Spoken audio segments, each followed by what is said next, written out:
আসসালামু আলাইকুম গাইস। আজকে এমন একটা জিনিস নিয়ে আসছি যা আমরা একে অপরকে দিয়ে থাকি এবং অনিচ্ছাকৃতভাবে খেয়ে থাকি। আর সেটা হচ্ছে বাঁশ। আজকে আমি নিয়ে আসছি চট্টগ্রাম শহরের পাহাড়ের অথেন্টিক বাঁশ। এখানে রয়েছে বিভিন্ন রকমের বিভিন্ন সাইজের বাঁশ। রয়েছে মোটা বাঁশ, রয়েছে চিকন বাঁশ, বিভিন্ন সাইজের বাঁশ। অনিচ্ছাকৃতভাবে অনেক বাঁশ খেয়েছি, আজ আমি ইচ্ছাকৃত বাঁশ খেয়ে দেখব। তাই আমি প্রথমে বাঁশগুলোকে পরিষ্কার করে নিচ্ছি। বাঁশের উপরের শক্ত আবরণগুলো ফেলে ভিতরের কচি অংশগুলো আমি বের করে নিচ্ছি। বাঁশ বলে কথা, বাঁশ যত কচি হবে, যত চিকন হবে ততই মজা হবে।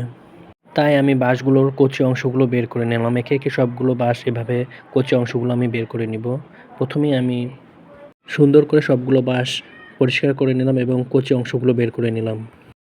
এখন আমি বাঁশগুলোকে খাবার সুবিধার্থে বিভিন্ন সাইজের করে কেটে নেব। পাতলা পাতলা ও গোল গোল করে কেটে নিব, বিভিন্ন সাইজের করে কেটে নেব। আপনারা যেভাবে খেতে চান সেভাবে বাঁশ কেটে নেবেন। আমি ছোট ছোট সাইজ করে এবং গোল করে লম্বা করে কেটে নিচ্ছি। আপনারা আপনাদের মতন করে কেটে নেবেন। আপনারা চিকন বাঁশ খেতে পছন্দ করলে চিকন করে কেটে নেবেন, লম্বা বাঁশ খেতে পছন্দ করলে লম্বা করে কেটে নেবেন, মোটা বাঁশ খেতে চাইলে মোটা করে কেটে নেবেন। আমি আবার চিকন বাঁশ পছন্দ করি, তাই চিকন করে কেটে নিলাম। আমার বাঁশ কাটা শেষ। এখন আমি বাঁশগুলোকে ভালো করে পরিষ্কার করে নেব। পরিষ্কার পানি দিয়ে ভালো করে ধুয়ে এর কষগুলো ছাড়িয়ে নিব। এই দেখেন, আমি বাঁশগুলোকে সুন্দর করে পরিষ্কার করে নিয়েছি এবং বাঁশের কষগুলো ছাড়িয়ে নিয়েছি, কারণ কষালা বাঁশ আবার খেতে কষ্ট। আপনারা কাউকে বাঁশ দিলে আমার মতো পরিষ্কার করে নেবেন এবং আপনি নিজে খেলেও পরিষ্কার করে খাবেন। বাঁশগুলো পরিষ্কার করা শেষ। এখন আমি গরম পানিতে সামান্য লবণ দিয়ে ভালো করে বাঁশগুলোকে ফুটিয়ে নিব এবং সিদ্ধ করে নিব। এখন আমি সিদ্ধ করা বাঁশগুলোকে ভালো করে ঠান্ডা পানি দিয়ে পুনরায় পরিষ্কার করে নেব। এরপর আরেকটি পাত্রে আমি মাংস কষিয়ে নিচ্ছি। মাংস কষানোর জন্য যা যা প্রয়োজন আমি তা দিয়ে নিয়েছি। আপনারাও আপনাদের পছন্দ মতন মাংস কষিয়ে নেবেন। এখন দেখছেন, এগুলো হচ্ছে গরুর মাংস। গরুর মাংস দিয়ে আজকে আমি বাঁশ খাবো। হ্যাঁ, আপনারাও খাবেন আমার সাথে।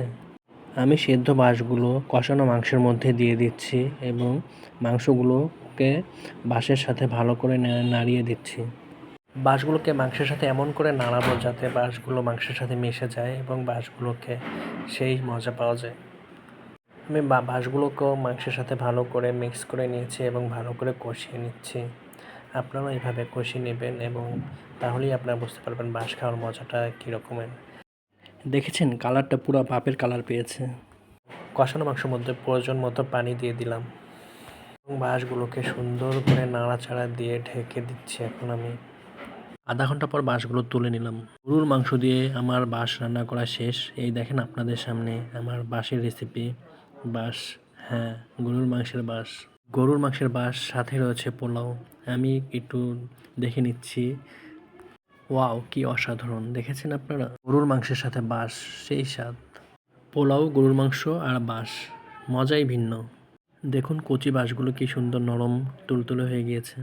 বাঁশের মজাই ভিন্ন। ইচ্ছাকৃত বাঁশ খাওয়ার মজাই আলাদা। সেই স্বাদ, সেই স্বাদ। অনিচ্ছাকৃতভাবে অনেক বাঁশ খেয়েছেন, ইচ্ছাকৃত বাঁশ খাওয়ার দাওয়াত রইল। খোদা হাফেজ।